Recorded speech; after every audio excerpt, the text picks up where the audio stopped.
Nós vamos hoje analisar o capítulo de número 8 do livro Nos Domínios da Mediunidade. Capítulo que tem por título Psicofonia Sonambúlica. É um capítulo muito interessante e, diferentemente dos anteriores, ele tem 6 entradas. São 6 entradas que acabam ajudando a uma melhor compreensão do caso. Se vocês se recordam, nós falamos sobre isso nas outras vezes, a estrutura que os capítulos anteriores tinha era uma estrutura de 4 grandes partes. Aqui nós temos o número de 6, e embora diferentes, porque há uma primeira maior e as demais não têm tanta extensão.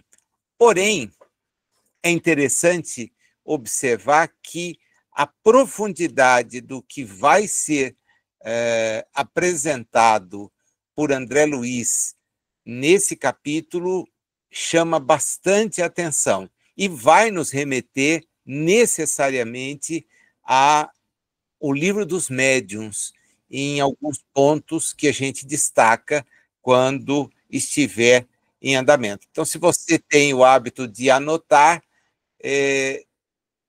pode ficar atento que a gente vai dar várias referências que permitem uma melhor compreensão. Uma outra pessoa é introduzida no recinto dos trabalhos.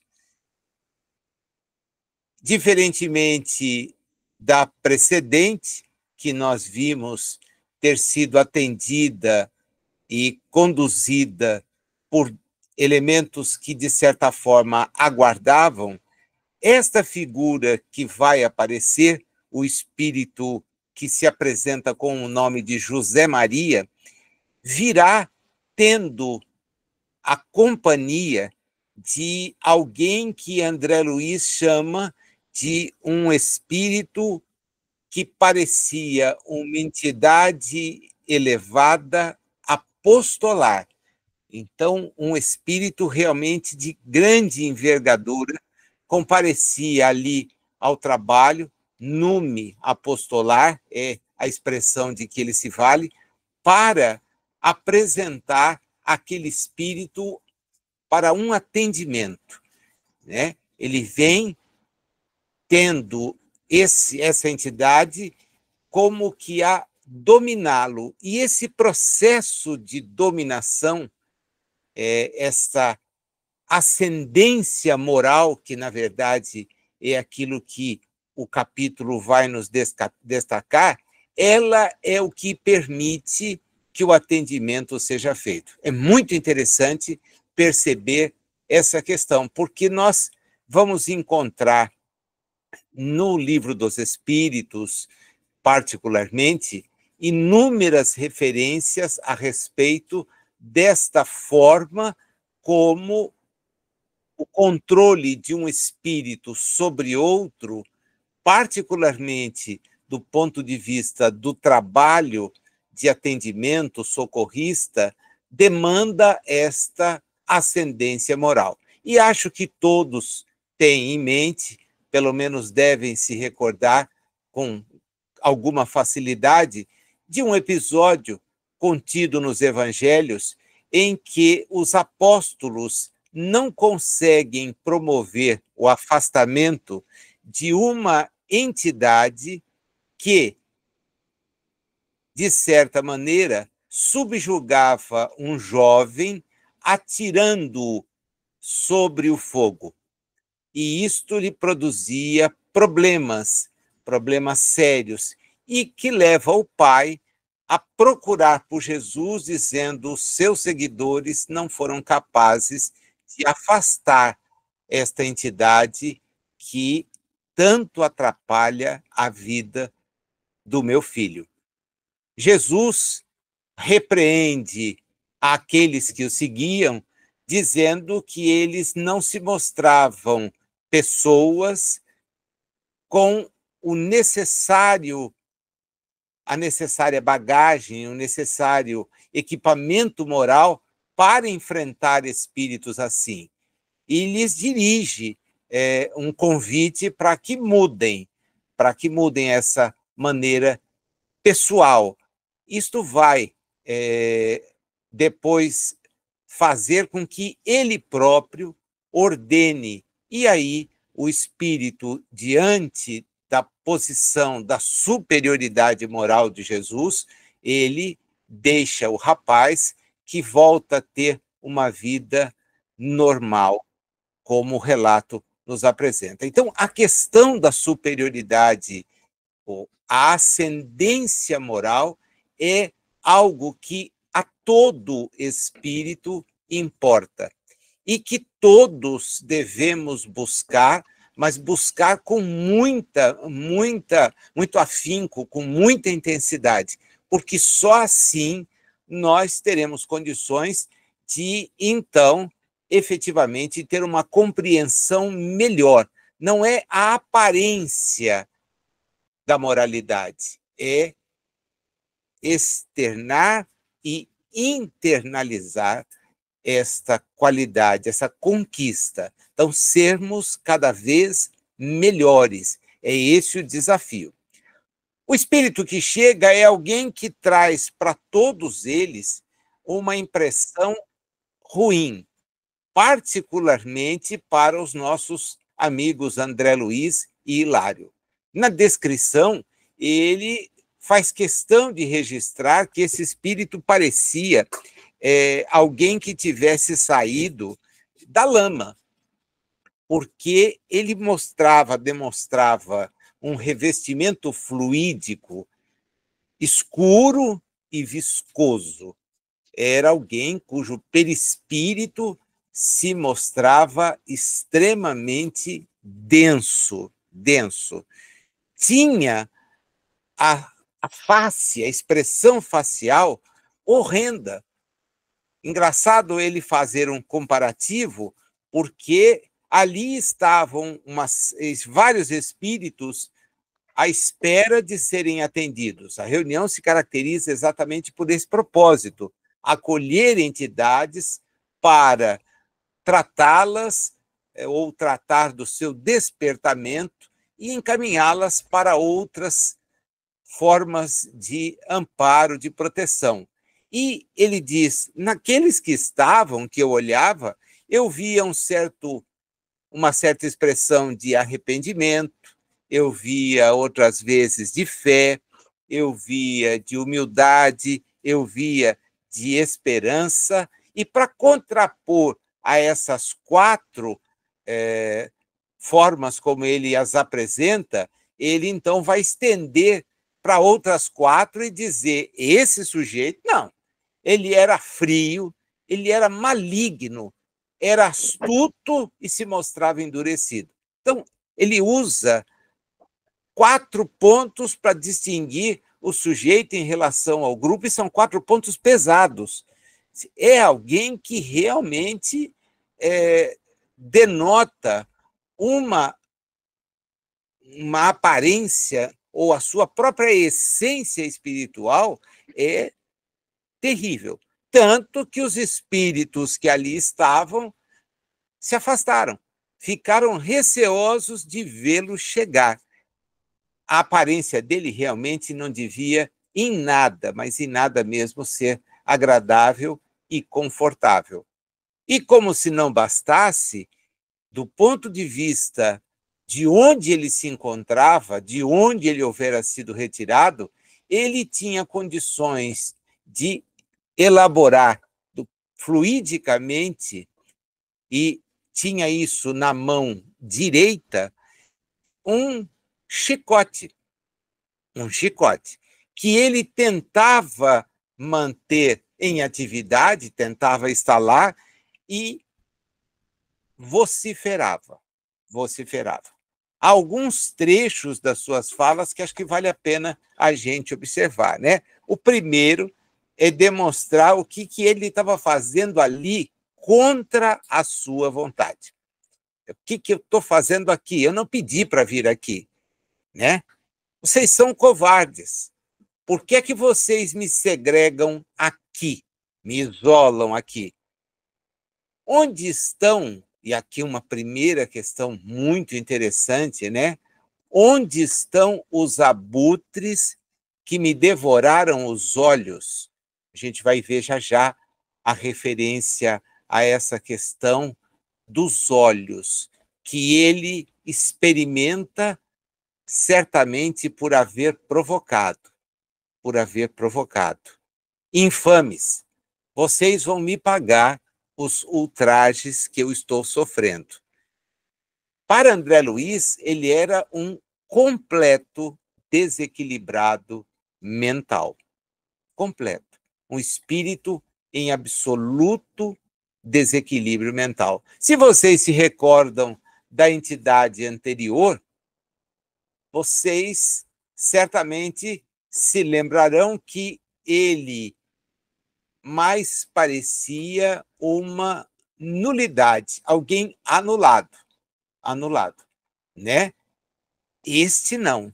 Este é alguém que traz consigo um potencial imenso de raiva, de ódio, que ele, no longo manifesto que faz antes de ser encaminhado para o atendimento mediúnico, nos permite conhecê-lo, né? É um espírito que desencarnou no final, prestem bem atenção na data, em relação ao tempo do livro. Ao tempo do livro.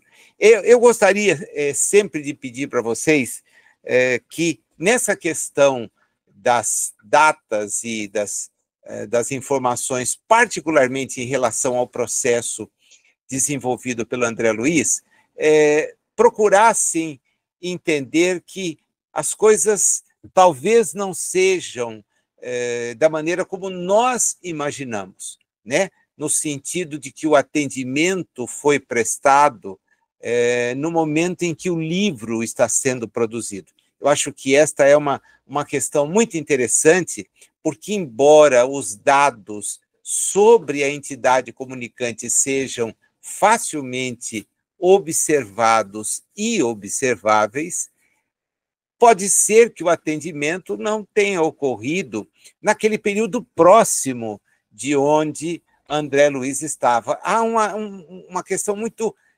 difícil de nós compormos. Por quê? Porque o objetivo do André Luiz é evidente o de nos ajudar a compreender a realidade espiritual. Ele, diferentemente de outras obras, se ocupa muito claramente em trazer sobre a realidade espiritual várias informações. Me parece, né, o grande descritor da zona umbralina. Ele vem trabalhar essa área de passagem e dizer das dificuldades que esta área de passagem nos traz por representar o fruto, ela é fruto das emanações mentais dos que nos encontramos encarnados e daqueles que, desencarnados, não conseguiram atingir certas zonas de equilíbrio, né? Por isso, ali estão, vagando, muitas vezes em grupos que são grupos que buscam se proteger porque não saem de onde estão, trabalham ali para exercer um atendimento, porém não estão livres do assédio daquelas vibrações e das mentes desequilibradas que ajudam a fomentar tais vibrações, inclusive amplificando. Então, é uma coisa assim, interessante a gente tentar pegar a data, não é o relevante. O relevante do André Luiz, me parece, e aceito, lógico, posicionamentos diferentes, é a maneira como eu leio. É alguém que tem a chance de, pouco importando datas, nos trazer relatos que vão não crescendo. Se a gente pega de Nosso Lar para diante, os mensageiros, missionários da luz, no mundo maior, libertação e por aí afora, nós vamos encontrando um crescendo.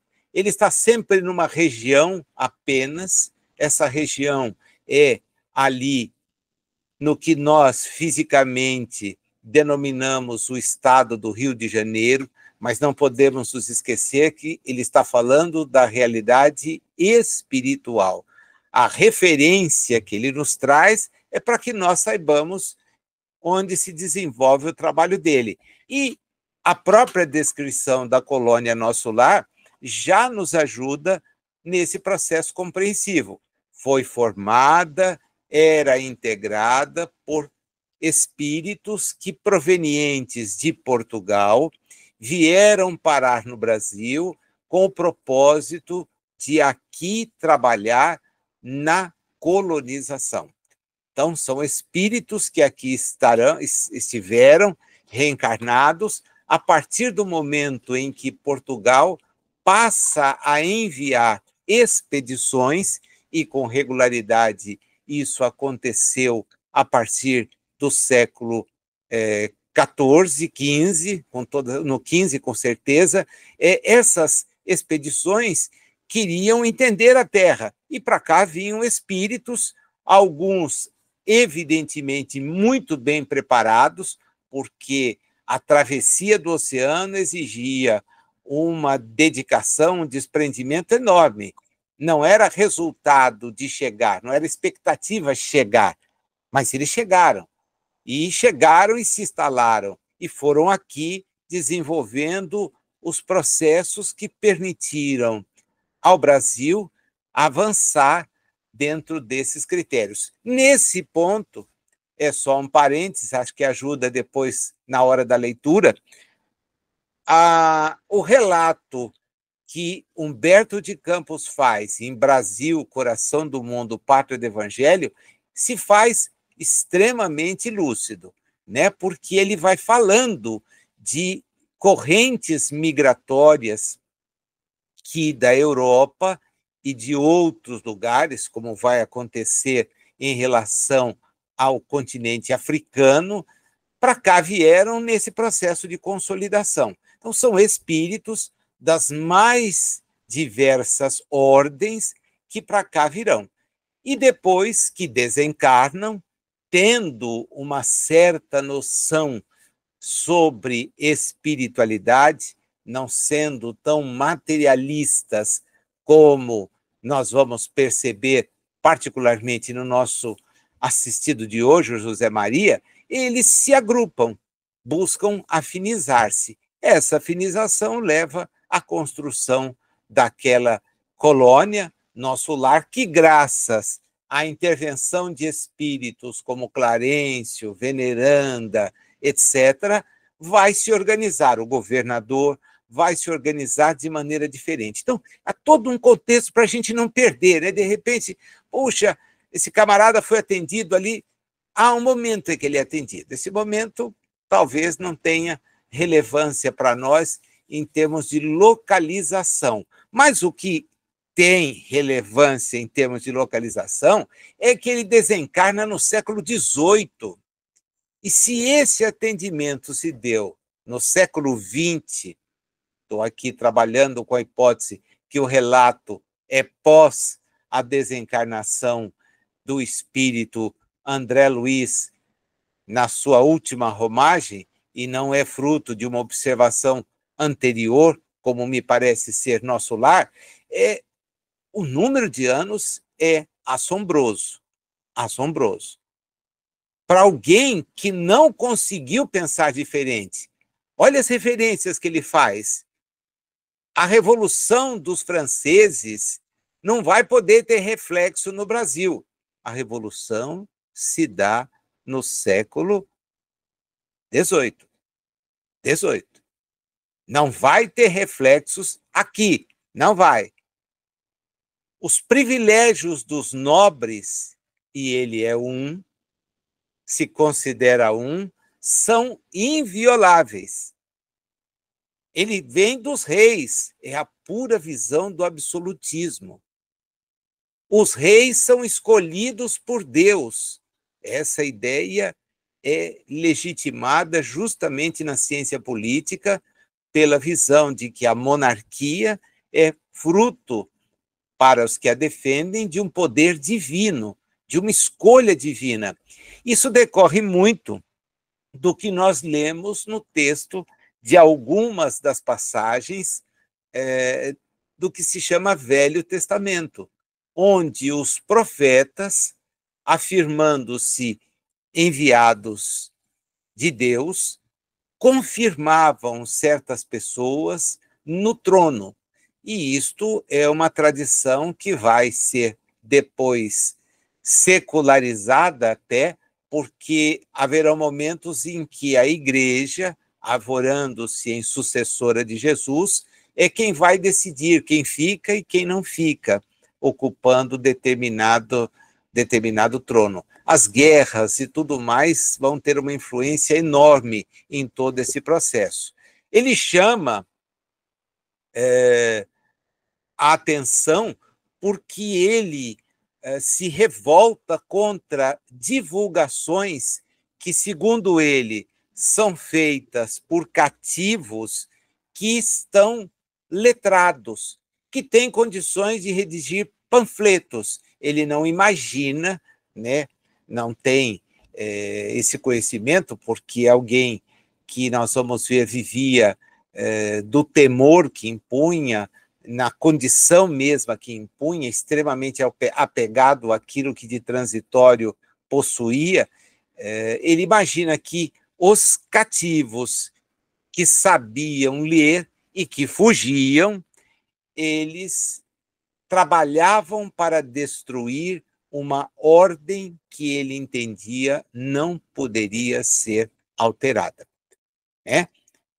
Se ele desencarna, como afirma o livro, no século XVIII, ele não viu a chegada ao Brasil da família real.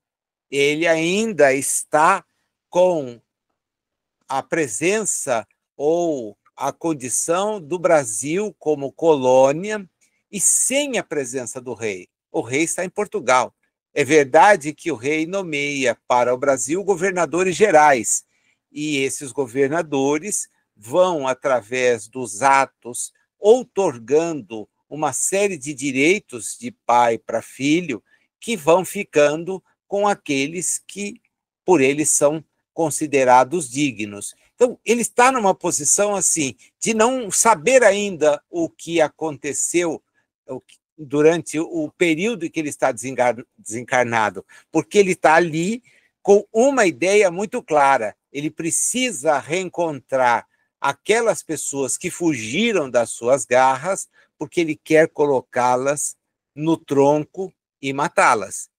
Eles vão sentir, diz ele, o peso do meu braço, dos meus braços. Eu vou matar sem piedade. E mostrando esse seu rancor, essa sua postura completamente equivocada, faz alusão a erguer não um tronco de suplício, que já era algo para o qual os escravos tinham um medo terrível, do qual tinha um medo terrível, mas 5 troncos de suplício.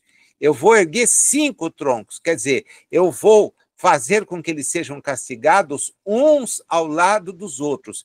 É uma postura que confronta até, porque, via de regra, os suplícios impostos de maneira coletiva, e a gente tem o exemplo lá das crucificações, eventualmente dos fuzilamentos, quando eles ocorrem, existiam, mas em termos de disciplina, bastava um, porque aquele que a ele era submetido ficava em condições tais que depois ou morria ou tinha que ser tirado, porque senão não sobreviveria ao processo decorrente das agressões que sofria, né?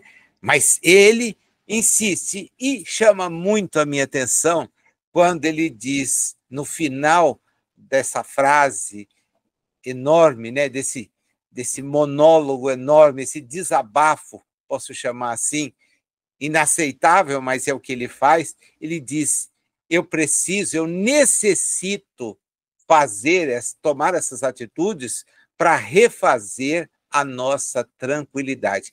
Olha o nível do egoísmo que o Espírito revela. Se nós pudéssemos voltar às nossas reencarnações, e é algo que não é bom fazê-lo, mesmo, talvez nos identificássemos como criaturas detentoras de uma capacidade de prejudicar aos demais avassaladora. E, para nós, esse prejuízo imposto nada mais representaria do que o que para ele representa. Eu quero voltar a ter a tranquilidade, a nossa tranquilidade. Como é que eu posso viver com essa gente fugindo? Como é que eu posso viver com essa gente que eu paguei, porque os escravos não eram doados, eram adquiridos? Essa gente que eu paguei está agora falando de uma mudança. Isso não é possível, isso não é aceitável. É a visão de alguém que o progresso avassalador arrasta e ele não tem condições de reverter. Mas ele quer voltar, ele quer manter aquilo como está. O Aulus explica quem ele foi, né? É um fazendeiro desumano. Ele ainda tem na mente a concha do próprio egoísmo. Está ali, está no egoísmo dele. Nada percebe, a não ser os quadros inferiores criados por ele mesmo, constando de escravos, dinheiro e lucros da antiga propriedade rural em que ele enterrou o pensamento. É um vampiro inconsciente de almas reencarnadas que lhe foram queridas no Brasil colonial. Olha o quadro.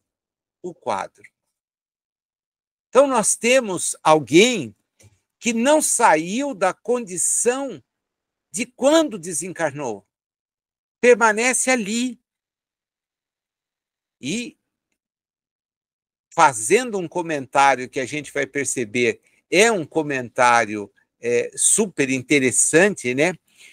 Quando ele diz, com todo o respeito que devemos à fraternidade, podemos dizer que ele nada mais fora. Olha que interessante a colocação do Aulus. Olha que interessante isso. Que desapiedado o algoz dos infortunados cativos que lhe caíam sob o guante de ferro. Tinha uma grande área de terra, possuía consigo uma larga legião de servidores que lhe conheceram de perto duas coisas: tirania e perversidade. É aí que o André Luiz vai chamar a atenção para aquele ponto que ele, o espírito José Maria, havia dito.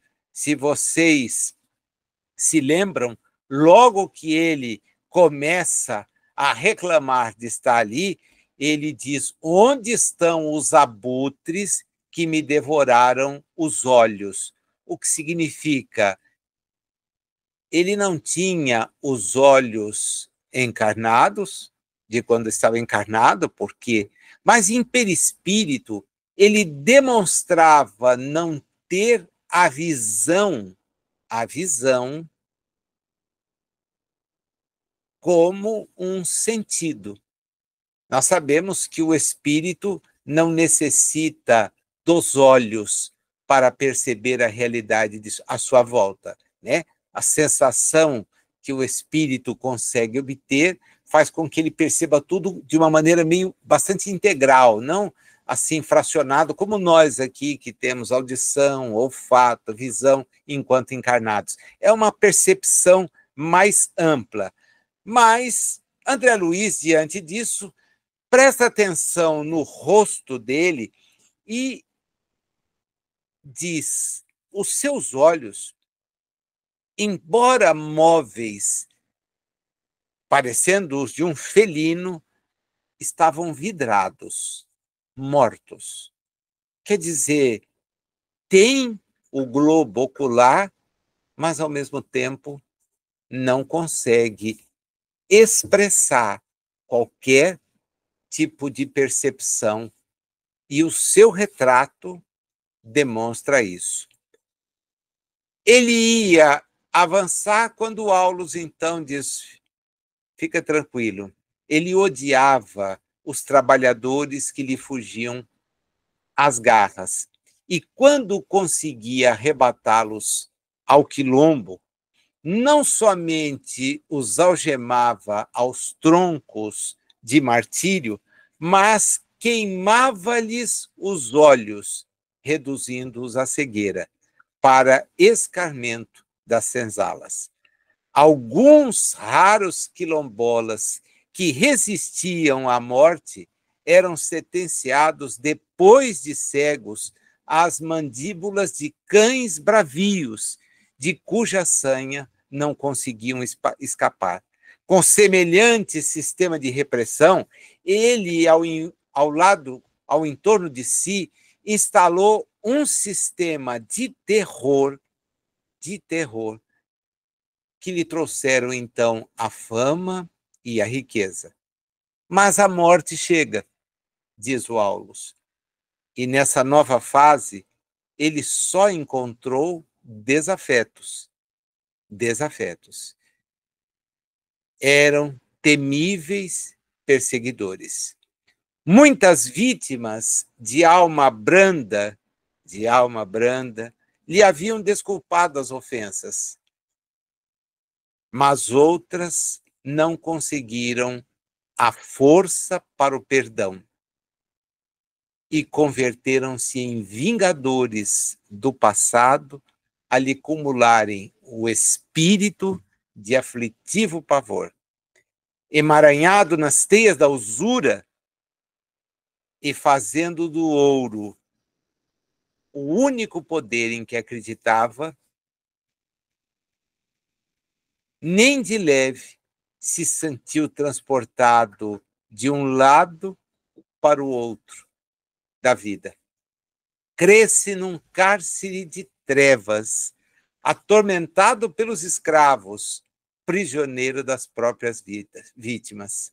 Vive assim entre dois sentimentos, desesperação e remorso. Martirizado pelas reminiscências das flagelações que decretava e hipnotizado pelos algozes de agora, dos quais no pretérito ele era o verdugo, vê-se reduzido à extrema cegueira, por se lhe desequilibrarem no corpo espiritual as faculdades da visão. É o quadro de quem vai ser atendido. A primeira e mais larga faixa do nosso estudo apresenta esta figura. E a gente tem aqui um material tão farto de reflexão, mas tão farto, que se nós pudéssemos, mas não é o propósito, encerrar agora o avançar pelo capítulo, e nós não queremos isso, né? Estamos estudando nos domínios da mediunidade e não a figura dos assistidos na reunião mediúnica. Delas nós temos informações até para poder ver a qualidade do atendimento que será desenvolvido e o objetivo que esse atendimento tem. É diferente a visão que os desencarnados, e André Luiz nos apresenta exatamente isso, vão ter a respeito do processo. Nós, os encarnados, imaginamos que as criaturas que ali estão, narrando as suas dores, os seus processos, são por nós atendidos. São por nós, muitas vezes, tendo os seus problemas equacionados. É muito mais ampla a dinâmica do trabalho mediúnico observado da realidade espiritual. Até porque, a depender da natureza do trabalho, haverá escolha do atendente, do trabalhador. E a gente vai perceber isso agora, porque o segundo bloco nos apresenta o José Maria sendo encaminhado, na verdade, sendo chamado pela Celina. E isso traz para o André Luiz uma impressão extremamente negativa. Pera, não, ela não, né? Porque o anterior foi atendido, mas por que agora a Celina? Por que não se faz o atendimento dele pela outra pessoa que está aqui, por qualquer outra pessoa? Mas não pela Celina, ela é a mais elevada que tem aqui. Você a chamou de irmã, né? Ela que vai atender. O Aulus diz para ele e para o Hilário: vocês devem manter a calma. As coisas aqui não são improvisadas. Ele veio até aqui com a supervisão e autorizado pelos dirigentes, os mentores da casa, né? Esses fluidos que ele exterioriza, não é necessário temer, porque vocês vão ter a chance de ver o que a elevação moral faz diante de um espírito assim. E essa elevação não é a daquele que o trouxe, que o próprio André Luiz registra. Essa elevação está presente na médium. Celina é a pessoa habilitada moralmente para fazer este tipo de atendimento. Para André Luiz, uma expressão bonita que está no texto, né, era pegar uma harpa, que é um instrumento altamente delicado e de muito difícil manuseio, e colocar a harpa nas patas de uma fera, qualquer que fosse ela. E ele diz: não se preocupe, não se preocupe, né?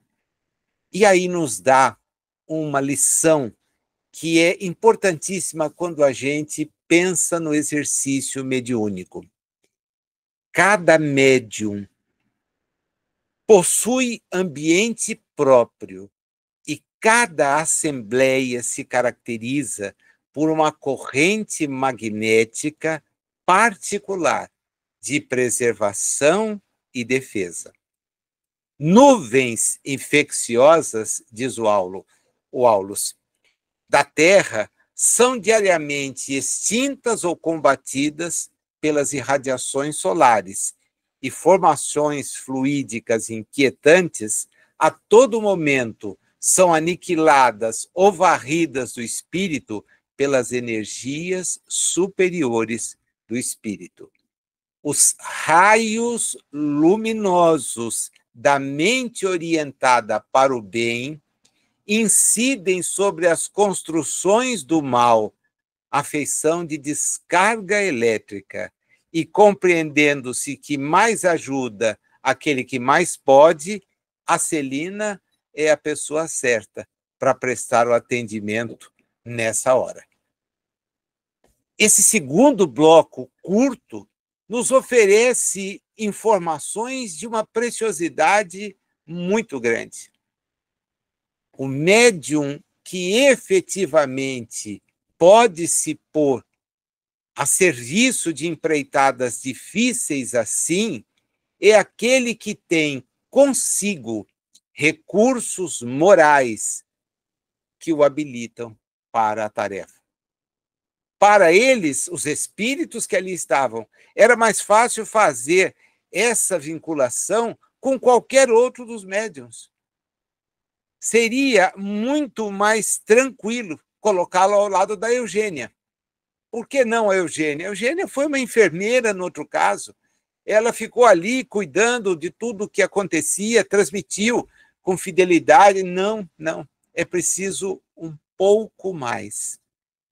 Um espírito endurecido assim precisa um pouco mais. E ele faz na síntese desse terceiro bloco, uma diferenciação que me parece de estudo quando a gente guarda. Ambas as posturas são de quem zela, a da enfermeira e a da mãe. Ambas zelam.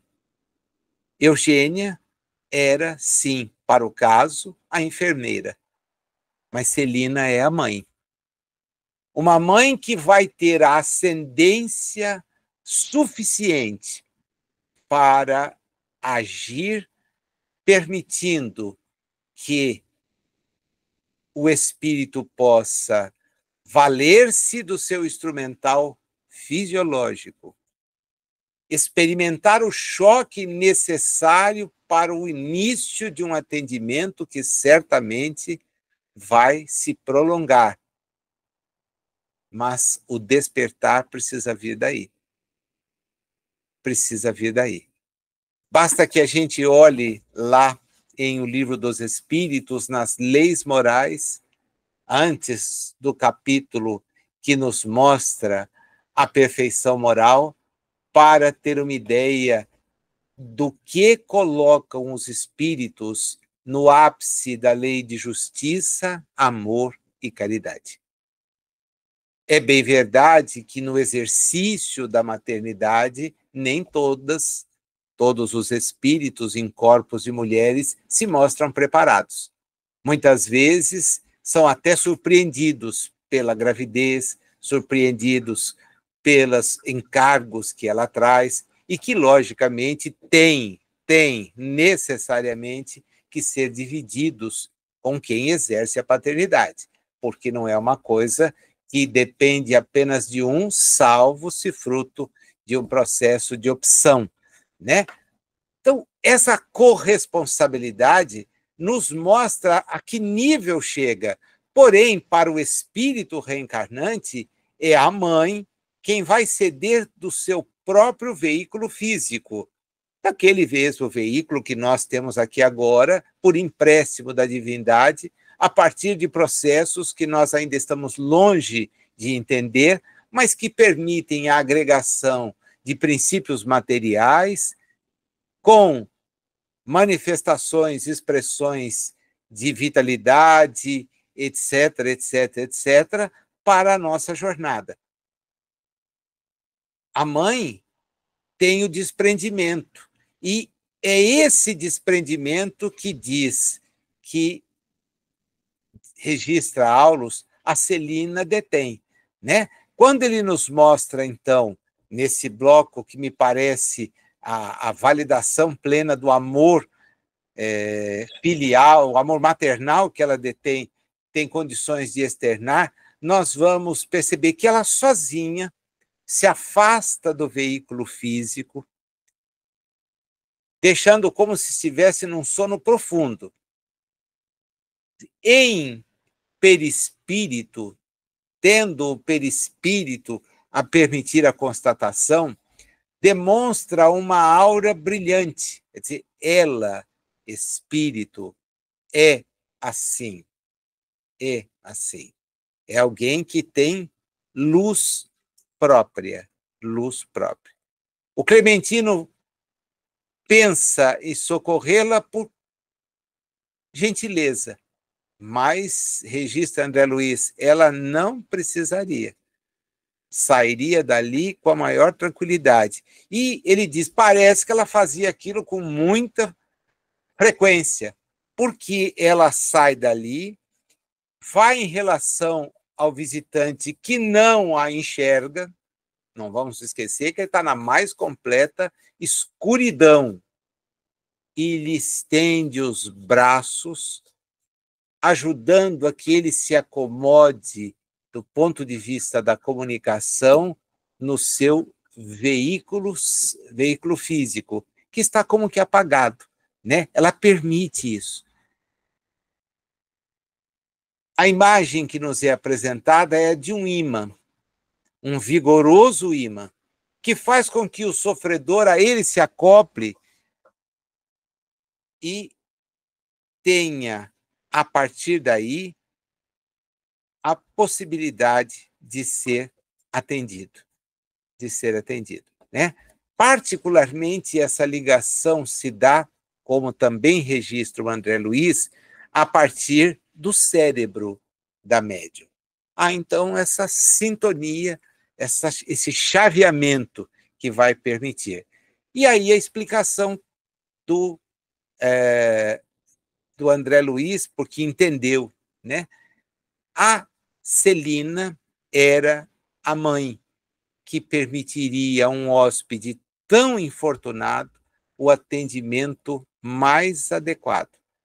Ela o envolve de maneira vibracional tal que a imagem que André Luiz tem dele é uma imagem que a gente também associa facilmente, a de um peixe com furiosa reação, mas que está dentro de um recipiente que não vai conseguir arrebentar. Ele chegava a projetar em relação a ela estiletes trevosos, mas que quando chegavam à luz que a própria Celina tem, simplesmente eram neutralizados. Tentava falar tudo o que queria, mas era absolutamente contido. Ela, com a força moral de que é detentora, exercia grande, total controle sobre aquela pessoa. Começa aqui a parte mais bonita do ensinamento que o capítulo nos oferece. A conquista das qualidades morais. Quem as tem, tem. Quem não as tem, precisa obtê-las. Porque tão logo ele tem a chance de se acoplar para iniciar a sua exteriorização, agora sendo ouvido pelo Raul, pelo Clementino e pelos demais integrantes do grupo, nós vamos perceber que estamos diante de um espírito manietado, vencido, mas ainda como era, rude e áspero. O atendimento dessa entidade nós não vamos acompanhar. Exatamente porque o que o André Luiz nos quer mostrar no livro é a técnica mediúnica. E por isso chama atenção, nesses 2 últimos módulos, justamente aquilo que, para mim, é o norte, né? Do capítulo. Nós vamos nos aproximar do conhecimento da mediunidade sonambúlica. No livro dos médiuns, os itens 190, 172, 173 e 174 dão a dimensão como Kardec abordou essa temática. Médios sonâmbulos são os que, em estado de sonambulismo, são assistidos pelos espíritos. Está lá no 190. Pode considerar-se o sonambulismo uma variedade da faculdade mediúnica, ou melhor, são 2 ordens de fenômenos que frequentemente se acham reunidos. O sonâmbulo age sob a influência do seu próprio espírito. É sua alma que, nos momentos de emancipação, vê, ouve e percebe, fora dos limites dos sentidos do corpo. O que ele externa, tira-o de si mesmo. Suas ideias são, em geral, mais justas do que no estado normal, seus conhecimentos mais dilatados, porque tem livre a alma. Puxa, e tanta gente detona o animismo, né? É o momento da liberdade da alma. E o médium, nesse instante, mostra-se como é efetivamente. Então, no sonambulismo, você vai ver esta emancipação permitindo que o veículo físico, aí continua o livro dos médiuns no 172, venha a ser usado por uma inteligência estranha. Uma inteligência estranha. Em resumo, registra Kardec, o sonâmbulo exprime o seu próprio pensamento, enquanto o médium sonambúlico exprime o de outrem. Mas o espírito que se comunica com um médium comum também o pode fazer com um sonâmbulo, porque você tem a emancipação da alma facilitando essa propriedade. No 173, ele conta o caso do rapaz sonâmbulo de 14, 15 anos que tinha condição de demonstrar uma lucidez extraordinária. Extraordinária. Enquanto encarnado, era de uma instrução extremamente escassa. Em estado sonambúlico, não. Era alguém lúcido. É o espírito. Tem as limitações da encarnação, entretanto, fora dos limites corporais evocado, demonstra uma capacidade muito maior do que aquela que ele exterioriza. E no 174, a lucidez sonambúlica é uma faculdade que se radica no organismo e que independe em absoluto da elevação do adiantamento ou mesmo do estado moral do indivíduo. Pode, pois, um sonâmbulo ser muito lúcido e, ao mesmo tempo, incapaz de resolver certas questões, como ele afirma. Mas vale a pena ver o finalzinho da 174. As qualidades morais exercem a grande influência, porque elas conseguem atrair a ajuda dos bons espíritos. É a chave do negócio. Então, embora nós vejamos na atitude do atendimento prestado pela Celina a confirmação do que está em O Livro dos Médiuns sobre a capacidade que o médium sonambúlico detém de afastar-se do corpo e permitir que uma outra entidade a ele se acople e possa ser atendido dentro de um complexo como este da reunião mediúnica, nós vamos aprofundar para ver que as qualidades do médium é que o habilitam para o atendimento que está sendo prestado. Essa é a chave que o capítulo nos traz. O atendimento sonambúlico em si, maravilha. A gente compreende, entende, observa. Porém, o controle sobre aquela entidade é completamente diferente, porque há um confronto entre a qualidade moral que a médium detém e a qualidade moral que o espírito ostenta. Dele nós temos o quadro. Dela nós tivemos a apresentação. E agora a gente percebe nitidamente como as coisas vão funcionar, né? Descrevendo esse processo, o André Luiz nos diz, ele estava implantado na organização fisiológica dela, mas era uma coisa tão natural, tão espontânea, que aí eu comecei a fazer perguntas. E vocês sabem que as perguntas são sempre a chave para a gente aprender bastante, né? Ele de cara joga 3 para o Aulus. Essa mediunidade dela é diferente? Eugênia se desligou da veste do corpo durante o trabalho.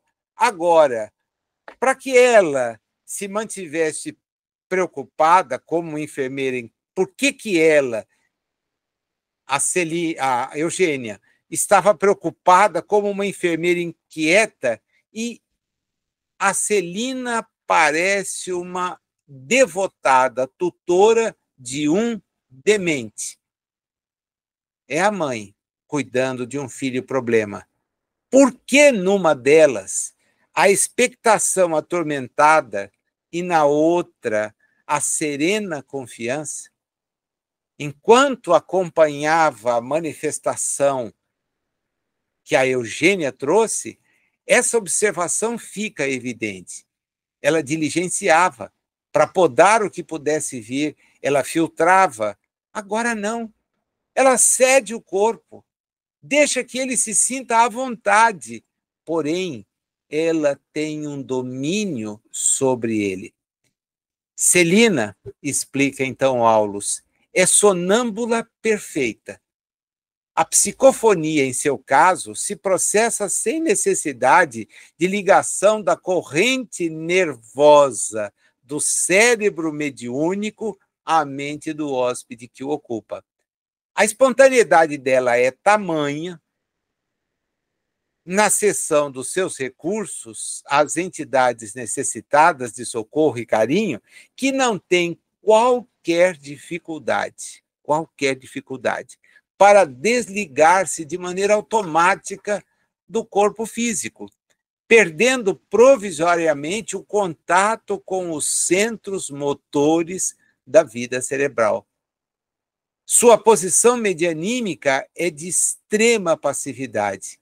Por isso mesmo, revela-se o comunicante mais seguro de si na exteriorização da própria personalidade.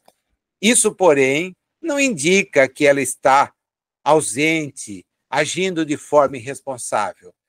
Junto do corpo que ela hoje utiliza para mais uma reencarnação, ela age na condição de uma mãe generosa, que ajuda um sofredor que por ela se exprime qual se fora alguém muito frágil, protegido por sua bondade. Ela o atrai a si, exerce um sacrifício voluntário, que lhe é doce ao coração fraterno. E o José Maria, desvairado, desditoso, é imensamente inferior a ela e não vai poder lhe resistir. Ele permanece agressivo, mas ele é controlado nas suas menores expressões, porque, olha a lição aqui, a mente superior subordina, a mente superior subordina as que se lhe situam à retaguarda nos domínios do espírito. É por essa razão que o hóspede tem um vigor, experimenta um rigor, experimenta o rigor de um domínio afetuoso, né? Que está ajudando. E isso, de certa maneira, vai fazendo com que ele receba todos os benefícios que ela pode oferecer por esse gesto de desprendimento, né? E ele observa que o perispírito do ex-tirano rural começa a ter algumas réstias de luz. Começa a receber os primeiros influxos. O Hilário entra para apresentar mais uma pergunta. Embora seja preciosa auxiliar, não se lembrará a dona Celina das palavras que o visitante pronuncia por seu intermédio? É uma curiosidade que todo mundo tem. Né? O médium se lembra daquilo que ele transmitiu? Se quiser, diz o Aulus, ela pode se recordar com algum esforço.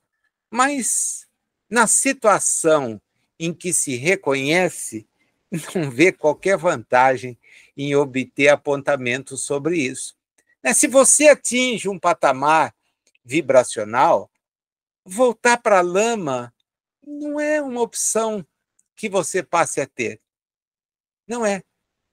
A evolução representa exatamente isso. Às vezes a gente é surpreendido com perguntas assim, quando abre a oportunidade das pessoas falarem, né? É muito normal. Olha, mas será que Jesus... Para. A elevação de Jesus faz com que essas coisas que a gente tem já tenham sido superadas. Aí ele não se ofende. Para. Ofendidos ficamos nós que somos pequenos demais. Nós é que não queremos levar desaforo para casa, nós é que não queremos aceitar a contrariedade, mas é porque nós somos pequenos demais. Quando o espírito chega num patamar evolutivo como tem Jesus, essas questões ficaram para trás. Isso não é mais algo que incomode, não é algo que vá fazê-lo interromper a sua trajetória de amparo, pensando, não, é superado. Isto é evolução. É você vencer as etapas. Elas ficaram. E aí, quando você encontra pessoas que ainda estão nas etapas do passado, você pode, então, entender que aquilo que elas fazem, se tiverem esforço, deixará de ser praticado. Olha, cuidado. Caminhe enquanto você tem luz. Perdoa. Não guarda nada de ninguém. Não se vincule ao inimigo. Avance, porque assim você efetivamente será melhor. Agora, se você se mostrar rancoroso, etc., bom, você não vai sair de onde está. Continua na mesma situação. Na mesma situação. Há uma questão que antecede ao estudo da superioridade moral, né? Que é uma dúvida que o Hilário tem, né? Que é a dúvida no sentido se a Celina, que não fosse, né, essa trabalhadora hábil, capaz de intervir a tempo em qualquer circunstância menos agradável, não era melhor ter a Eugênia ligada a ele? Vocês percebem que eles estão ali com a mesma indignação, né? Veio o sujeito lá porque tinha desencarnado a partir de um gesto impensado, um suicídio, como ele foi considerado, porque dormiu com o gás aberto que tinha posto para esquentar a água do banho, e ele foi atendido pela Eugênia, uma médium que se mantinha alerta, vigiando. Vem um camarada tenebroso, de botar medo em quem estava para ser assistido. Imagina, sem enxergar. Quer dizer, calcula a vibração que esse sujeito transmitia naquele instante. E eles deslocam a Celina, que, aliás, nem pede ajuda. Ela sai do próprio veículo físico, desloca-se, pega o camarada, traz, faz com que ele fique vinculado ao seu veículo físico e deixa que ele seja atendido pelo Celestino e pelo dirigente da reunião, o Raul Silva, que ele possa falar de si, né? Abrir-se, porque até aquele momento ele não fez absolutamente nada. São quase 2 séculos, de escuridão, de raiva, de perseguição. Alguém que foi tão cruel encontra inimigos que não cedem. Os que já são superiores do ponto de vista espiritual o perdoaram. É alguém que não sabia efetivamente o que estava fazendo. E tanto não sabia que continua não sabendo. Vocês imaginem, a gente fica com a nossa ilusão, é uma ilusão muito grande, achando que deixa o corpo daquele que conviveu conosco no cemitério e ele é rapidamente amparado. O sujeito já começa a fazer pedido para que aquele que desencarnou venha dar uma ajudinha nas nossas coisas, todas materiais. Ninguém pede nada para espírito do ponto de vista espiritual. Olha, ajuda o fulano a obter isso, aquele Beltrano, você sabe a dificuldade que eu estou passando. É uma palhaçada, para usar a palavra mais correta do mundo. Espírita fazendo isso, porque os outros nem acreditam. Então o espírito imagina que aquele que conviveu conosco, o pai, a mãe, o irmão, a mulher, o marido, o filho, é alguém elevado. É alguém que já tem condição de vir dispensar. Se for elevado, não vai perder tempo com coisa transitória. Mas, às vezes, o indivíduo não saiu de onde está, que é o sepulcro. Não deixou o lugar onde o seu corpo está. Então, é preciso que a gente entenda a necessidade do que a lição vai nos apresentar hoje. A necessidade da melhoria moral. Da melhoria moral. Antes de chegar nela, o Aulus, então, explica, olha, o seu raciocínio não é errado, Hilário. Não é errado. Esse sonambulismo puro, como tem a Celina, quando em mãos desavisadas, pode produzir belos fenômenos, mas é menos útil na construção espiritual do bem. A psicofonia inconsciente, naqueles que não possuem méritos morais suficientes, à própria defesa pode levar à possessão, sempre nociva, e que, por isso, apenas evidencia integral nos obsessos que se renderam às forças vampirizantes. Aqui começa, então, a parte mais importante de tudo aquilo que nós temos que guardar. Porque ver a manifestação sonambúlica da forma como nós a vemos, gerando inclusive preocupação dos espíritos que estão estudando o fenômeno. Por que que ela vai para esse atendimento? Por que que não a outra que parece melhor? Ou até mesmo os dois companheiros que não são lá 100%. Bota um deles para tocar um rojão desse. Não, você põe o melhor jogador do time. É, o melhor jogador do time. Por que isso? Porque ele detém faculdades morais, a superioridade moral do espírito. Na questão 361 do Livro dos Espíritos, a origem das qualidades morais, boas ou más do homem, são as do espírito nele encarnado.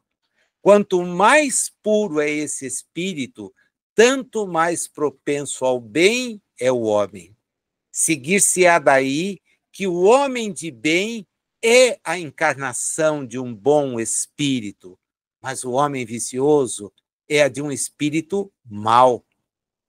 Mas dize antes que o homem vicioso é a encarnação de um espírito imperfeito, pois, do contrário, pode ser que passem a acreditar que existem espíritos sempre maus, e para isso os ignorantes deram o nome de demônio. Demônio, porque acreditam que vai ser sempre assim. Na 362, logo em seguida, o caráter dos indivíduos em que encarnam espíritos desacisados e levianos são indivíduos estúrdios, maliciosos e, não raro, criaturas malfazejas. Na 364, o mesmo espírito dá ao homem as qualidades morais e as da inteligência, e isso em virtude do grau de adiantamento a que se haja elevado. O homem não tem em si dois espíritos. É a resposta da 364. Alguns homens muito inteligentes, o que indica acharem-se encarnados neles espíritos superiores, são ao mesmo tempo profundamente viciosos. É que não são ainda bastante puros os espíritos encarnados nesses homens, que então, por isso, cedem à influência de outros espíritos mais imperfeitos. Na 629, a moral é a regra de bem proceder, isto é, de distinguir o bem do mal. Funda-se na observância das leis de Deus. O homem procede bem quando tudo faz pelo bem de todos, porque aí ele cumpre a vontade de Deus. E na 895, para a gente não ter mais nenhuma dúvida, o apego às coisas materiais constitui sinal notório de inferioridade, porque quanto mais se aferrar aos bens deste mundo, tanto menos compreende o homem o seu destino. Pelo desinteresse, ao contrário, demonstra que encara de um ponto mais elevado o futuro. Percebam vocês que isto que está aqui é a demonstração evidente do progresso, do progresso.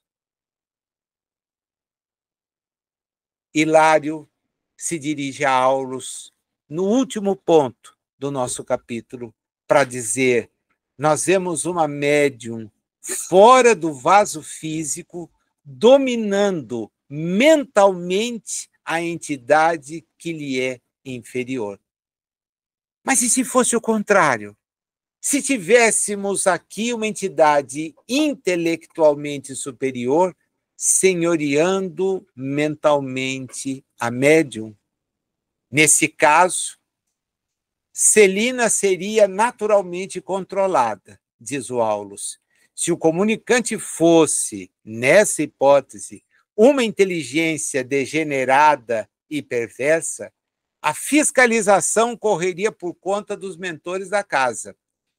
Em se tratando de um mensageiro com elevado patrimônio de conhecimento e virtude, a médium apassivar-se-ia com satisfação, porquanto lhe aproveitaria as vantagens da presença, tal como um rio se beneficia das chuvas que caem no alto. É para a gente ficar parado, pensando, refletindo. Somente qualidades morais vão nos habilitar na vida espiritual. Ter a inteligência, instruir-se, ajuda e muito. Porém, é preciso praticar o bem. Praticar o bem. Acho que, por tudo, vale a pena reportar, embora não dê tempo da gente analisar aqui, mas vocês certamente podem analisar, aquele texto que vem da Revista Espírita de maio de 1861. Maio 1861, que é uma comunicação de Georges, um bispo que, na França, resolve escrever um texto que Kardec transcreve, e lhe foi enviado de Bordeaux pelo senhor Sabot. É o progresso intelectual e moral. Esse texto dá para a gente esse quadro comparativo, né? Porque o que acaba ficando aqui evidente é que, se o espírito detém um progresso intelectual, mas não age no bem, os mentores da casa precisarão cuidar para que não aconteça dele trazer desequilíbrios a um trabalho que é por eles supervisionado. Porém, se esse espírito detém a inteligência e é alguém moralmente equilibrado, que trabalha no bem, o maior beneficiado é o médium, que vai ceder mesmo, porque a instrução que advém da companhia destes amigos é uma instrução que nos cala fundo, nos ajuda muito a parar, pensar e refletir. É muito bom poder oferecer, ainda que de uma maneira incompleta, a nossa parceria a entidades assim. A gente aprende. Aprende o tempo todo. As lições que eles nos permitem ter são lições que calam fundo e a gente amadurece com elas. Esse é o quadro real do capítulo, né? A gente vê lá no título Psicofonia sonambúlica. Aprende como ela se desenvolve, mas entende como na prática ela precisa se operar. Não há improvisos do ponto de vista espiritual. Então, se o médium não tiver as qualidades que a Celina ostenta, os amigos espirituais, em sendo a entidade comunicante superior do ponto de vista da inteligência, querendo manobrar o ambiente, vão exercer o controle e isso não vai acontecer. É que a gente sempre precisa ter em mente a atividade espiritual não se improvisa. Nós é que somos improvisados. Participamos sem preparação, vamos à reunião mediúnica como se fôssemos ao shopping. O sujeito vai exercer a tarefa descompromissado da preparação, da oração, do recolhimento. É como entrar numa sala cirúrgica com as botas sujas, com o capacete, com as luvas usadas numa outra atividade que não é própria da sala cirúrgica. E isto revela o nosso despreparo, que não temos a exata dimensão do trabalho que é desenvolvido por entidades comprometidas em nos ajudar, porque é esse o compromisso, nos ajudar, fazer que nós tenhamos condições de compreender a realidade espiritual à qual pertencemos, da qual viemos e, queiramos ou não, para tal voltaremos. O importante é saber como voltaremos depois de toda a informação que a presente reencarnação nos trouxe. É aqui que fica o capítulo com uma riqueza fenomenal. Convite é para a gente estar junto na próxima oportunidade, estudando agora o capítulo de número 9. Obrigado. Até lá.